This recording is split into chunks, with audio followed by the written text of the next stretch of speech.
नमस्कार। दोपहर समाचार में आपका स्वागत है।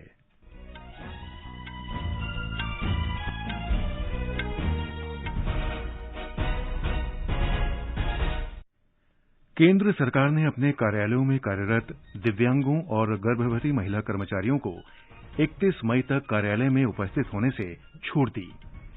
राजस्थान में कोविड के बढ़ते मामलों को देखते हुए 2 सप्ताह का लॉकडाउन लगाया गया। मध्य प्रदेश सरकार निर्धन कोविड रोगियों को निःशुल्क उपचार उपलब्ध कराएगी। भारतीय राष्ट्रीय राजमार्ग प्राधिकरण बिहार में चिकित्सा ऑक्सीजन की बढ़ती मांग को पूरा करने के लिए 15 जिलों में ऑक्सीजन संयंत्र लगाएगा। देश में अब तक 16 करोड़ 49 लाख से अधिक लोगों को टीके लगाए गए। पिछले 24 घंटे में 3,31,000 लोग स्वस्थ हुए। देश में पिछले एक दिन में 4,14,000 लोगों में कोरोना संक्रमण की पुष्टि हुई। M.K. स्टालिन ने तमिलनाडु के मुख्यमंत्री पद की शपथ ग्रहण की। N. रंगासामी ने पुद्दुचेरी के मुख्यमंत्री पद का कार्यभार ग्रहण किया। और सीमा सड़क संगठन आज अपना 61वां स्थापना दिवस मना रहा है।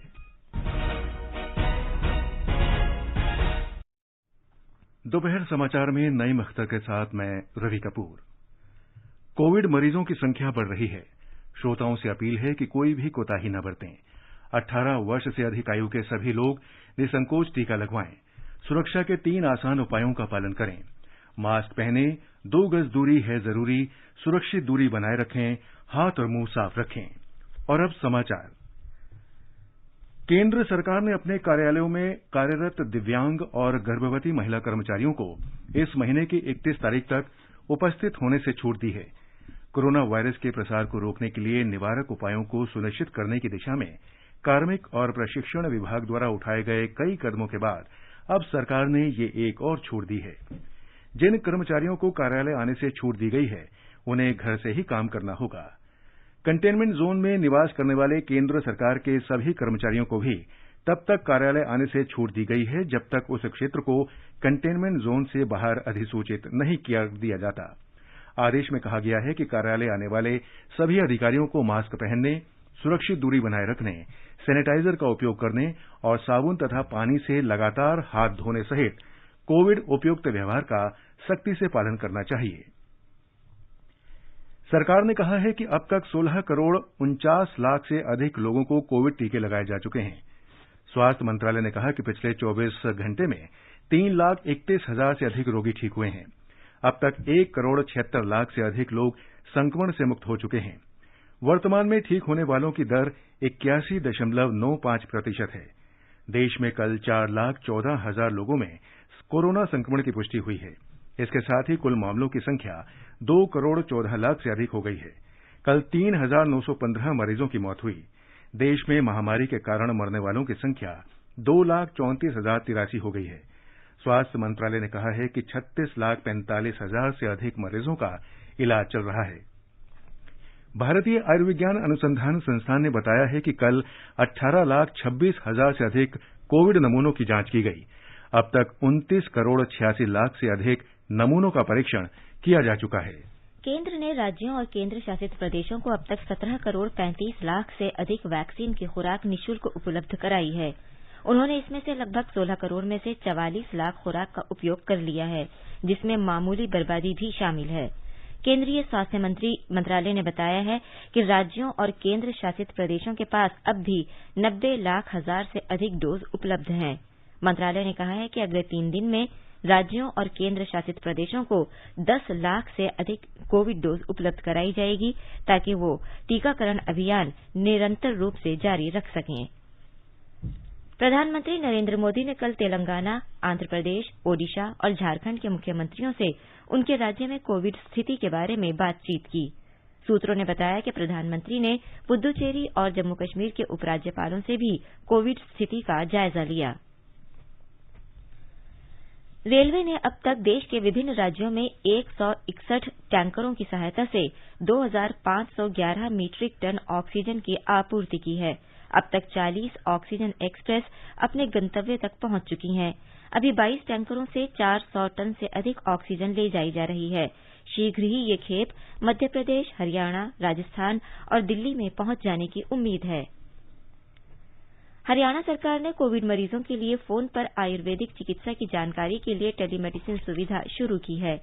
राज्य के स्वास्थ्य मंत्री अनिल विज ने नंबर 1075 जारी करते हुए कहा कि कोई भी व्यक्ति आयुर्वेदिक चिकित्सकों से फोन पर सलाह ले सकता है। श्री विज ने कहा कि ये सुविधा कोविड के मरीजों की चिकित्सा में इस्तेमाल होने वाली आयुर्वेदिक दवाओं के प्रभाव की पुष्टि के बाद शुरू की गई है। उन्होंने कहा कि इसके लिए एक कॉल सेंटर बनाया गया है। परामर्श के लिए वरिष्ठ आयुर्वेदिक डॉक्टर नियुक्त किए गए हैं, जो सुबह 8 बजे से रात 10 बजे तक सेवा प्रदान करेंगे।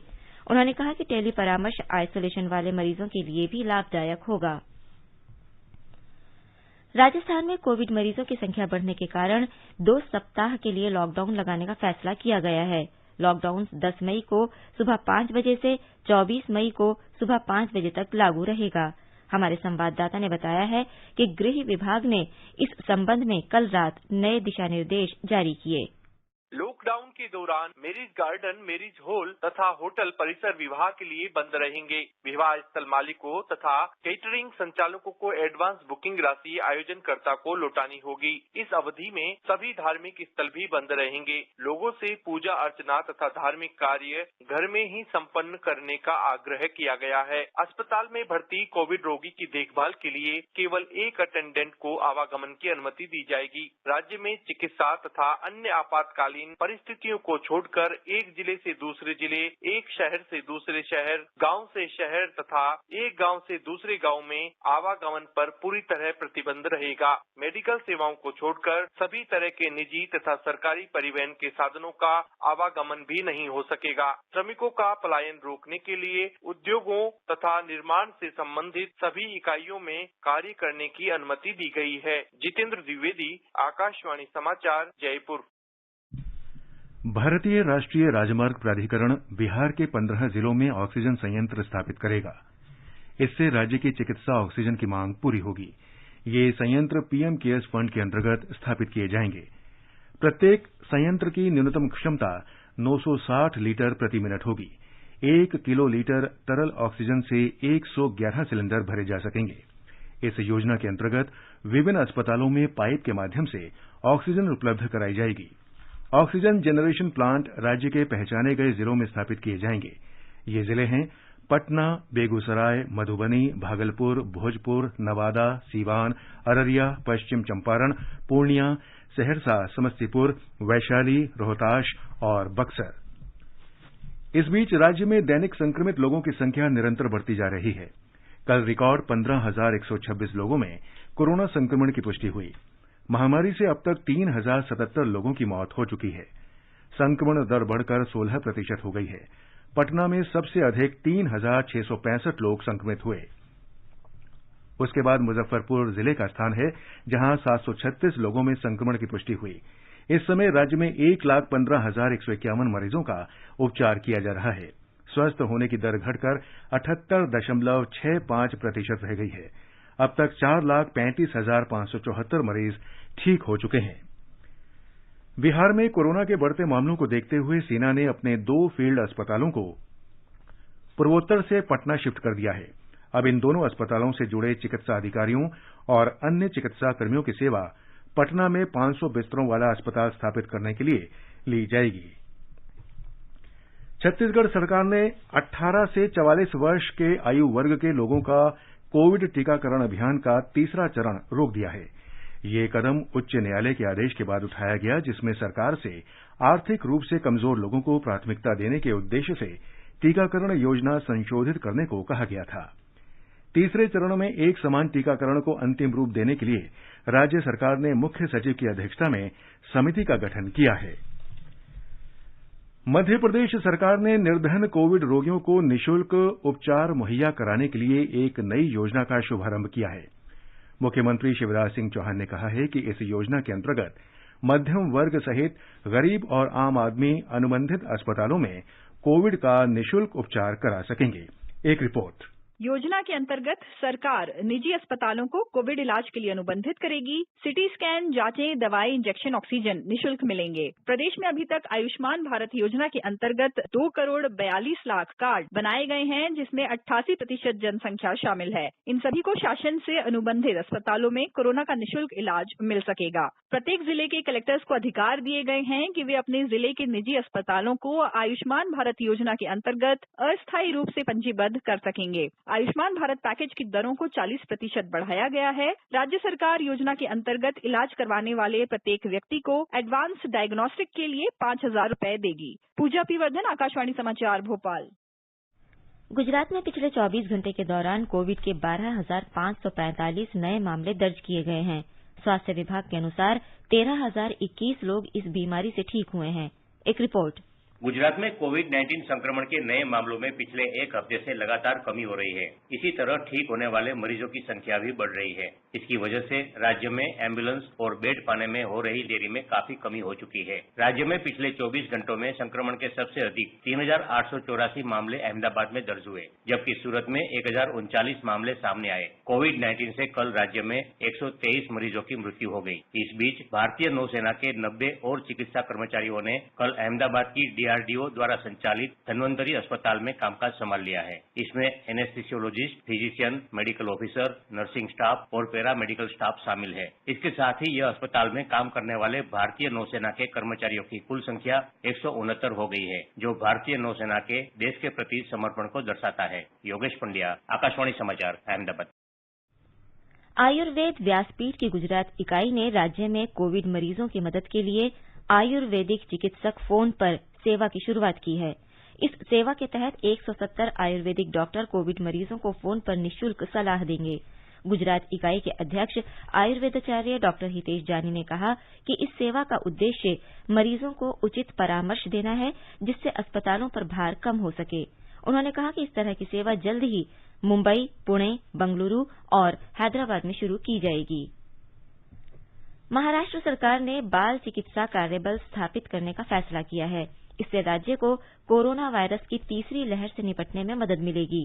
स्वास्थ्य मंत्री राजेश टोपे ने कहा कि इस कार्यबल की सिफारिश के अनुसार अस्पतालों में बच्चों के लिए बिस्तरों, वेंटिलेटरों और SNCU बिस्तरों की व्यवस्था की जाएगी। महाराष्ट्र को USAID ने 52,000 रेमडेसिविर वायर्स दान में दी हैं। श्री टोपे ने कहा कि विभिन्न फार्मा कंपनी केंद्र से आवंटित रेमडेसिविर वायर्स राज्य को उपलब्ध नहीं करा रही हैं। श्री टोपे ने केंद्र सरकार से आग्रह किया कि राज्य को आवंटित रेमडेसिविर की संपूर्ण और समय से आपूर्ति सुनिश्चित की जाए। उन्होंने 45 वर्ष से अधिक उम्र के लोगों के लिए पर्याप्त कोवैक्सीन उपलब्ध कराने का भी आग्रह किया। ओडिशा में 12,238 और लोगों में कोरोना संक्रमण की पुष्टि होने से राज्य में कुल संक्रमितों की संख्या उच्च स्तर तक पहुंच गई है। इसके साथ ही राज्य में कुल सक्रिय मामलों की संख्या बढ़कर 86,950 हो गई है। हालांकि 6,854 मरीज आज संक्रमण से ठीक भी हुए हैं। एक रिपोर्ट। राज्य में लॉकडाउन का आज तीसरा दिन है। इसके बावजूद कल एक ही दिन में सर्वाधिक 12,000 से अधिक लोगों में संक्रमण की पुष्टि हुई। 4 जिलों को छोड़कर बाकी 26 जिलों में स्थिति बहुत खराब है और लोग वायरस से लगातार संक्रमित हो रहे हैं। इनमें से सबसे अधिक 2,073 मामले सुंदरगढ़ में हैं। कल इस महामारी से सबसे अधिक 19 रोगियों की मृत्यु हुई। इस बीच केंद्रीय मंत्री धर्मेंद्र प्रधान ने वर्चुअल रूप से पश्चिमी ओडिशा के बारगढ़ के एक निजी अस्पताल में वेंटिलेटर के साथ 100 बिस्तर वाले ICU का उद्घाटन किया है। राज्य सरकार ने राजधानी भुवनेश्वर के पास एक वैक्सीन उत्पादन इकाई का निर्माण भी शुरू कर दिया है। भुवनेश्वर से GC दास की रिपोर्ट के साथ समाचार कक्ष से मैं ज्योत्सना पांडे। ये समाचार हमारी वेबसाइट newsonair.com/hindi और हमारे mobile app news on AIR पर भी उपलब्ध हैं। चलो मिलकर एक शुरुआत करें, चलो एक फैसला आज करें, मास्क नहीं तो टोकेंगे, कोरोना को रोकेंगे, चलो एक इरादा करते हैं, चलो कुछ वादा करते हैं, मास्क नहीं तो टोकेंगे, कोरोना को रोकेंगे। दोपहर समाचार में आपका फिर स्वागत है। आगे बढ़ने से पहले मुख्य समाचारों पर एक नजर। केंद्र सरकार ने अपने कार्यालयों में कार्यरत दिव्यांगों और गर्भवती महिला कर्मचारियों को 31 मई तक कार्यालय में उपस्थित होने से छूट दी। राजस्थान में कोविड के बढ़ते मामलों को देखते हुए 2 सप्ताह का लॉकडाउन लगाया गया। मध्य प्रदेश सरकार निर्धन कोविड रोगियों को निःशुल्क उपचार उपलब्ध कराएगी। भारतीय राष्ट्रीय राजमार्ग प्राधिकरण बिहार में चिकित्सा ऑक्सीजन की बढ़ती मांग को पूरा करने के लिए 15 जिलों में ऑक्सीजन संयंत्र लगाएगा। देश में अब तक 16 करोड़ 49 लाख से अधिक लोगों को टीके लगाए गए। पिछले 24 घंटे में 3,31,000 लोग स्वस्थ हुए। देश में पिछले एक दिन में 4,14,000 लोगों में कोरोना संक्रमण की पुष्टि हुई। M.K. स्टालिन ने तमिलनाडु के मुख्यमंत्री पद की शपथ ग्रहण की। N. रंगासामी ने पुदुचेरी के मुख्यमंत्री पद का कार्यभार ग्रहण किया और सीमा सड़क संगठन आज अपना 61वां स्थापना दिवस मना रहा है। केंद्र ने राज्यों और केंद्र शासित प्रदेशों को महत्वपूर्ण एंटी वायरल दवा रेमडेसिविर की उपलब्धता सुनिश्चित करने के लिए एक विस्तारित आवंटन योजना शुरू की है। केंद्रीय रसायन और उर्वरक मंत्री सदानंद गौड़ा ने इस महीने की 16 तारीख तक रेमडेसिविर के वितरण के लिए आज पूर्व आवंटन योजना के स्थान पर संशोधित विस्तारित आपूर्ति योजना जारी की। श्री गौड़ा ने कहा कि इस आवंटन योजना से देश भर में इस महत्वपूर्ण दवा की सुचारू आपूर्ति सुनिश्चित होगी। उन्होंने कहा कि इससे कोविड रोगियों को इसकी खरीद में आने वाली कठिनाई को दूर करने में मदद मिलेगी। श्री गौड़ा ने कहा कि इस दवा की लगातार आपूर्ति से महामारी से लड़ने में सहायता मिलेगी। विस्तारित आपूर्ति योजना के अंतर्गत दिल्ली, महाराष्ट्र, छत्तीसगढ़, गुजरात, मध्य प्रदेश और अन्य राज्यों के लिए इसके आवंटन में काफी वृद्धि होगी।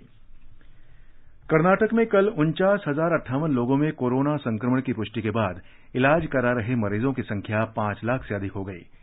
इस दौरान 328 रोगियों की मृत्यु होने से मृतकों की संख्या 17,212 हो गई है। राज्य में कुल 17,90,104 लोग संक्रमित हुए हैं। अभी 5,17,075 मरीजों का इलाज चल रहा है। कल 18,943 रोगियों के संक्रमण मुक्त होने के साथ अब तक कुल 12,55,797 लोग संक्रमण मुक्त हो चुके हैं। मुख्यमंत्री बीएस येदियुरप्पा ने कहा है कि यदि संक्रमण के मामलों में वृद्धि जारी रहती है तो और कड़े कदम उठाए जाएंगे। उन्होंने आज महामारी पर नियंत्रण के उपायों के बारे में कुछ कैबिनेट मंत्रियों के साथ विचार विमर्श किया। उप मुख्यमंत्री डॉक्टर सीएन अश्वत्थ नारायण ने बताया कि राज्य में विभिन्न चिकित्सा पाठ्यक्रमों के 7,000 विद्यार्थी घर पर आइसोलेशन वाले मरीजों को टेली कंसल्टेंसी सेवाएं प्रदान करेंगे। ब्यौरा हमारे संवाददाता से। असिम्टोमेटिक कोविड-19 रोगी जो होम आइसोलेशन में हैं, उनको मेडिकल केयर देने के लिए मेडिकल स्टूडेंट्स को लाया गया है। मंत्री डॉक्टर अश्वत्थ नारायण जी ने बताया है कि 7,000 मेडिकल विद्यार्थियों को टेलीमेडिसिन सेवा की प्रशिक्षण प्राप्त है और इनमें से 700 ने काम करना आरंभ भी कर दिया है। डॉक्टर अश्वत्थ नारायण जी ने कहा कि 5 दिन के बाद रोगियों को स्टेप डाउन अस्पताल में शिफ्ट करने की सलाह उन्होंने दी है। इससे गंभीर स्वास्थ्य संबंधी बीमारी से जूझ रहे रोगियों को अस्पताल में बेड मिलना संभव हो पाएगा। सुधींद्र, आकाशवाणी समाचार, बेंगलुरु। तेलंगाना में पिछले 24 घंटों के दौरान 5,892 नए लोगों में कोविड संक्रमण की पुष्टि हुई है। राज्य सरकार के बुलेटिन में बताया गया है कि 73,000 से अधिक लोगों का उपचार चल रहा है। राज्य में संक्रमित लोगों की संख्या बढ़कर 4,81,640 हो गई है। स्वस्थ होने की दर में सुधार हुआ है। अब ये 84.12% तक पहुंच गई है। दिल्ली सरकार ने आंध्र प्रदेश या तेलंगाना से राष्ट्रीय राजधानी में आने वाले लोगों के लिए 14 दिन के अनिवार्य संस्थागत संगरोध को अनिवार्य कर दिया है। दिल्ली आपदा प्रबंधन प्राधिकरण के ताजा आदेश में कहा गया है कि इन राज्यों से बस, ट्रेन, विमान, कार, ट्रक या परिवहन के किसी अन्य साधन से दिल्ली आने वालों को 14 दिन के लिए संस्थागत या भुगतान की सुविधा से संगरोध में रहना होगा। आदेश में कहा गया है कि इन राज्यों में पाए गए कोविड-19 के नए वायरस के कारण एहतियात के तौर पर यह निर्णय लिया गया है। प्राधिकरण ने हालांकि ये भी कहा है कि जिन लोगों ने कोविड वैक्सीन की दोनों खुराकें ले ली हैं, उन्हें इसका प्रमाण पत्र दिखाने पर दिल्ली में प्रवेश करने पर 7 दिन के लिए घर पर पृथकवास में रहना होगा। इसमें कहा गया है कि 7 दिवसीय संगरोध का यही नियम उन लोगों के लिए भी लागू होगा जो नेगेटिव आरटी-पीसीआर रिपोर्ट दिखाएंगे, जो यात्रा से 72 घंटे से अधिक पुरानी नहीं होनी चाहिए। दिल्ली सरकार ने अपने अधीन सभी चिकित्सा संस्थानों और निजी अस्पतालों के प्रमुखों को निर्देश दिया है कि वो इनमें कोविड बिस्तरों की स्थिति के बारे में समय पर ताजा जानकारी दिया जाना सुनिश्चित करें। राष्ट्रीय राजधानी क्षेत्र की सरकार ने एक आधिकारिक आदेश में अस्पतालों को अपने यहां बिस्तरों की उपलब्धता और दाखिल रोगियों की संख्या के बारे में जितनी बार संभव हो ताजा जानकारी देने को कहा है, लेकिन ये अंतराल 2 घंटे से अधिक नहीं होना चाहिए। इस निर्णय को अस्पतालों में बिस्तरों की उपलब्धता के संबंध में जनता के सामने आने वाली कठिनाइयों को रोकने की दिशा में एक महत्वपूर्ण कदम के रूप में देखा जा रहा है। पत्र सूचना कार्यालय पीआईबी ने लोगों से कोविड वैक्सीन के लिए cowin.gov.in पर पंजीकरण कराने का आग्रह किया है। सोशल मीडिया पर टीकाकरण के बारे में फर्जी मोबाइल ऐप्स को देखते हुए पीआईबी ने ये स्पष्टीकरण जारी किया है। सोशल मीडिया के फर्जी मैसेज में दावा किया जा रहा है कि 18 वर्ष से अधिक उम्र के लोग दिए गए लिंक के जरिए मोबाइल ऐप डाउनलोड करके वैक्सीन के लिए पंजीकरण करा सकते हैं। अखिल भारतीय आयुर्विज्ञान संस्थान एम्स दिल्ली के निदेशक डॉक्टर रणदीप गुलेरिया ने कहा है कि सीटी स्कैन और बायोमार्कर का दुरुपयोग किया जा रहा है और इससे नुकसान हो सकता है। कल नई दिल्ली में उन्होंने कहा कि अगर किसी व्यक्ति में कोरोना के मामूली लक्षण है तो उसका सीटी स्कैन कराने की कोई आवश्यकता नहीं है।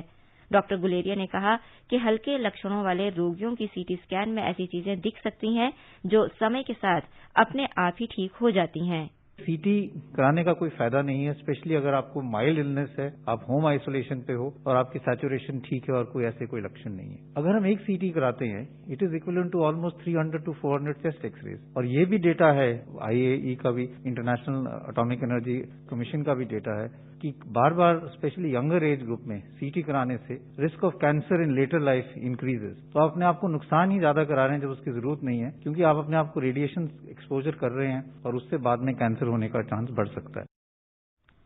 केंद्र शासित प्रदेश जम्मू कश्मीर में कोरोना संक्रमित लोगों की संख्या लगातार बढ़ रही है। हमारे संवाददाता ने बताया है कि इससे बचाव के लिए अब लोगों ने योग, प्राणायाम और शारीरिक व्यायाम शुरू कर दिया है। जम्मू कश्मीर में कोविड महामारी के मामलों में वृद्धि के कारण बड़े पैमाने पर आम नागरिकों में उत्पन्न होने वाले असंतुलित मानसिक तनाव और थकान को दूर करने की काफी आवश्यकता है। तदनुसार ईश्वर से प्रार्थना के साथ एक गीत जो कश्मीर घाटी के प्रसिद्ध गायक राजा बिलाल ने गाया है, हमें मानसिक तनाव को काफी हद तक कम करने के साथ साथ मंत्र मुग्ध भी करता है। आइए राजा बिलाल को सुनते हैं।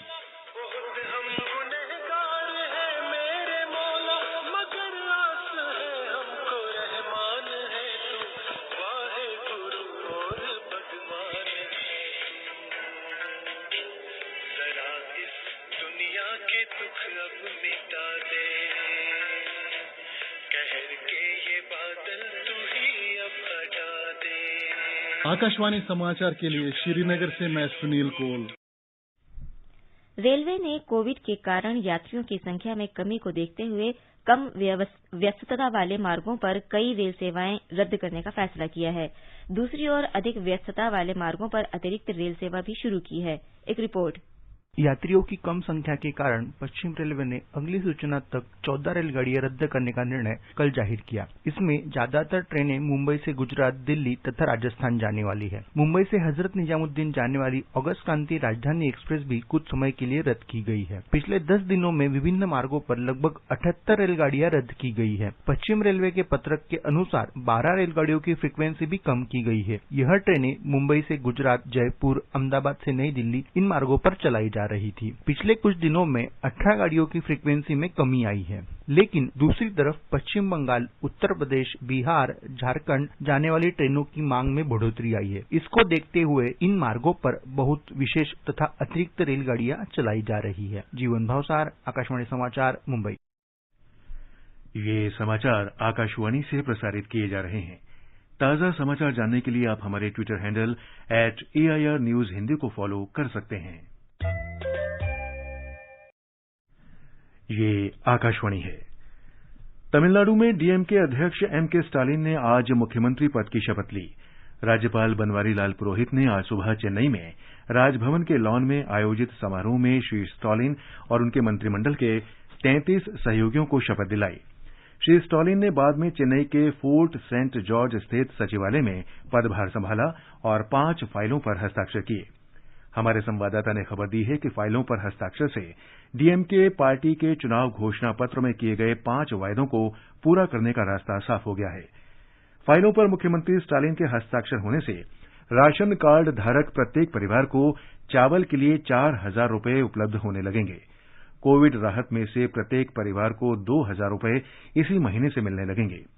प्राइवेट अस्पतालों में कोविड उपचार का खर्च राज्य सरकार बीमा योजना के अंतर्गत वहन करेगी। एक फाइल पर हस्ताक्षर से महिलाएं शहरी बसों में निःशुल्क यात्रा कर सकेंगी। अन्य फाइल पर हस्ताक्षर से सरकारी एवियन आउटलेट पर दूध की कीमतें 3 रुपए प्रति लीटर कम हो जाएंगी। आज दोपहर श्री स्टालिन मंत्रिमंडल की पहली बैठक में मंत्रियों के लिए सरकार की प्राथमिकताएं तय करने के साथ कई प्रमुख फैसले ले सकते हैं। प्रधानमंत्री नरेंद्र मोदी ने डीएमके पार्टी प्रमुख एमके स्टालिन को तमिलनाडु के मुख्यमंत्री के रूप में शपथ लेने पर बधाई दी है। डीएमके पार्टी के नेतृत्व में गठबंधन ने हाल ही में विधानसभा चुनाव में 234 में से 159 सीटें जीती हैं।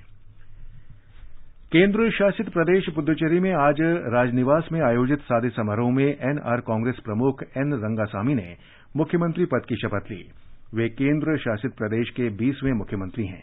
आज मंत्रियों को शपथ नहीं दिलाई गई। उपराज्यपाल डॉक्टर तमिलसाई सौंदरराजन ने श्री रंगासामी को पद और गोपनीयता की शपथ दिलाई। श्री रंगासामी चौथी बार सत्ता में लौटे हैं। इस बार वे एनडीए सरकार का नेतृत्व करेंगे। भारतीय जनता पार्टी गठबंधन सरकार में शामिल होगी। वह पहली बार सरकार में शामिल हो रही है। केरल में इस महीने की 20 तारीख को नवनिर्वाचित सरकार के शपथ ग्रहण समारोह आयोजित किए जाने की संभावना है। मार्क्सवादी कम्युनिस्ट पार्टी और भारतीय कम्युनिस्ट पार्टी की बैठक के बाद कल ये निर्णय लिया गया। प्रधानमंत्री नरेंद्र मोदी ने वरिष्ठ पत्रकार शेष नारायण सिंह के निधन पर गहरा दुख व्यक्त किया है। एक ट्वीट में श्री मोदी ने कहा कि उन्हें पत्रकारिता जगत में महत्वपूर्ण योगदान के लिए हमेशा याद किया जाएगा। प्रधानमंत्री ने शोक संतप्त परिवार के प्रति संवेदना व्यक्त की। सूचना और प्रसारण मंत्री प्रकाश जावड़ेकर ने वरिष्ठ पत्रकार शेष नारायण सिंह के निधन पर शोक व्यक्त किया है। उन्होंने कहा कि पत्रकारिता में उनके महत्वपूर्ण योगदान के हमेशा याद रखा जाएगा। केंद्रीय गृह मंत्रालय की 4 सदस्यों की टीम ने आज सुबह पश्चिम बंगाल के राज्यपाल जगदीप धनखड़ से मुलाकात की। उन्होंने कोलकाता के राजभवन में 1 घंटे से अधिक समय तक चर्चा की। गृह मंत्रालय में अपर सचिव गोविंद मोहन के नेतृत्व में ये टीम कल कोलकाता पहुंची तथा राज्य सचिवालय नबन्ना में प्रदेश के गृह सचिव और डीजीपी से मुलाकात की थी। कांग्रेस के वरिष्ठ नेता राहुल गांधी ने लोगों की परेशानियों को कम करने के लिए केंद्र से लॉकडाउन के विकल्प पर विचार करने का सुझाव दिया है। उन्होंने आज प्रधानमंत्री नरेंद्र मोदी को लिखे पत्र में कहा है कि केंद्र को विभिन्न हितधारकों को विश्वास में लेना चाहिए ताकि महामारी से एकजुट होकर निपटा जा सके। सीमा सड़क संगठन बीआरओ आज अपना 61वां स्थापना दिवस मना रहा है। बीआरओ रक्षा मंत्रालय के तहत अग्रणी सड़क निर्माण एजेंसी है। ये सीमावर्ती क्षेत्रों में सड़क संपर्क उपलब्ध कराने में मुख्य भूमिका निभा रहा है। बीआरओ के महानिदेशक लेफ्टिनेंट जनरल राजीव चौधरी ने इस अवसर पर संगठन के महत्व के बारे में बताते हुए सभी कर्मियों को बधाई दी है। 1960 में अपनी स्थापना के बाद से सीमा सड़क संगठन भारत को प्रगति और विकास के रास्ते पर लाने वाले राष्ट्र निर्माण और आपदा कार्य के लिए प्रतिबद्ध है। बीआरओ दूर दराज के स्थानों को भारत की मुख्य धारा के साथ जोड़कर आत्मनिर्भर भारत की हमारी सामूहिक सोच में महत्वपूर्ण भूमिका निभा रहा है। एक रणनीतिक राष्ट्रीय संपत्ति और एक प्रमुख निर्माण एजेंसी के रूप में संगठन ने 11 राज्यों और 3 केंद्र शासित प्रदेशों में बुनियादी ढांचे के विकास का कार्य करते हुए लगातार महत्वपूर्ण भूमिका निभाई है। अंत में मुख्य समाचार एक बार फिर। केंद्र सरकार ने अपने कार्यालयों में कार्यरत दिव्यांगों और गर्भवती महिला कर्मचारियों को 31 मई तक कार्यालय में उपस्थित होने से छूट दी। राजस्थान में कोविड के बढ़ते मामलों को देखते हुए 2 सप्ताह का लॉकडाउन लगाया गया। मध्य प्रदेश सरकार निर्धन कोविड रोगियों को निःशुल्क उपचार उपलब्ध कराएगी। भारतीय राष्ट्रीय राजमार्ग प्राधिकरण बिहार में चिकित्सा ऑक्सीजन की बढ़ती मांग को पूरा करने के लिए 15 जिलों में ऑक्सीजन संयंत्र लगाएगा। देश में अब तक 16 करोड़ 49 लाख से अधिक लोगों को टीके लगाए गए। पिछले 24 घंटे में 3,31,000 लोग स्वस्थ हुए। देश में पिछले एक दिन में 4,14,000 लोगों में कोरोना संक्रमण की पुष्टि हुई। एमके स्टालिन ने तमिलनाडु के मुख्यमंत्री पद की शपथ ग्रहण की। एन रंगासामी ने पुदुचेरी के मुख्यमंत्री पद का कार्यभार ग्रहण किया। और सीमा सड़क संगठन आज अपना 61वां स्थापना दिवस मना रहा है। इसके साथ ही दोपहर समाचार का ये अंक समाप्त हुआ। नमस्कार।